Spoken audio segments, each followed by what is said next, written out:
მე როგორც პროფესიონალი როგორ ვუყურებ მაგ საკითხს. თვითონ გეიჯზე რომ დავიწყოთ საუბარი, ხო, გეიჯის არ აქვს იდეალური კრივი და მას არ აქვს სუფთა კრივის ბაზა, მაგრამ აქვს ძალიან დამაზიანებელი და მძიმე ხელი, რაც ბრძოლებში საკმაოდ დიდ შედეგს იღებს. ასეთ რაღაც მოვიდა ზუსტად თოფურიას პირველ რაუნდში მიიღო დაზიანება, ცალითვალი დაუზიანდა და მეორე რაუნდში ხო, როგორც კი მეორე რაუნდი დაიწყო, უკვე ცალითვალი და ვეღარ ხედავდა. ეს ერთი.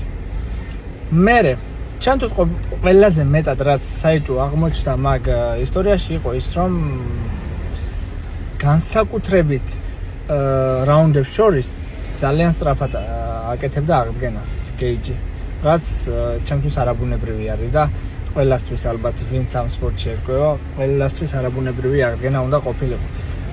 საუბარი არ მოხს იმაზე, რომ გეიჯი ძალიან გამოცდილია და ის 5 რაუნდიანებში ოსტატია, მას შეუძლია რომ 5 რაუნდები ძალიან კარგად, 5 რაუნდიანი ბრძოლები ძალიან კარგად ჩაატაროს, მაგრამ რაუნდებს შორის აღდგენა ერთ წუთში ადამიანი აღდგენას აკეთებდა ისე სწრაფად, თითქოს არც უბრძოლია.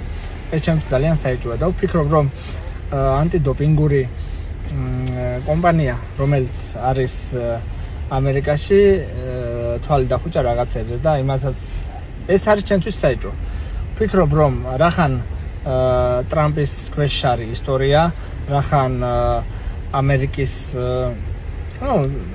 ანტიდოპინგური ეს კომპანია ამერიკულია, ტრამპი საქმის კურსია და თან გეიჯიც ამერიკელი არის, ვფიქრობ, რომ რაღაც ასე თუ ისეთი დოპინგი შეაპარეს, რამაც შედეგი გამოიღო. ჩემი სუბიექტური აზრი არის ეს, რომ შესაძლოა მე 100%-იან არაფერს არ ვიძახი, მაგრამ შესაძლოა რომ გეიჯი ყოფილიყო დოპინგზე, რადგან ამდენი დარტყმა ვიზელში და მერე ასე კარგად აღდგენა რაუნდებს შორის უშვიათ ეს რაღაც არის და ძალიან რთულია.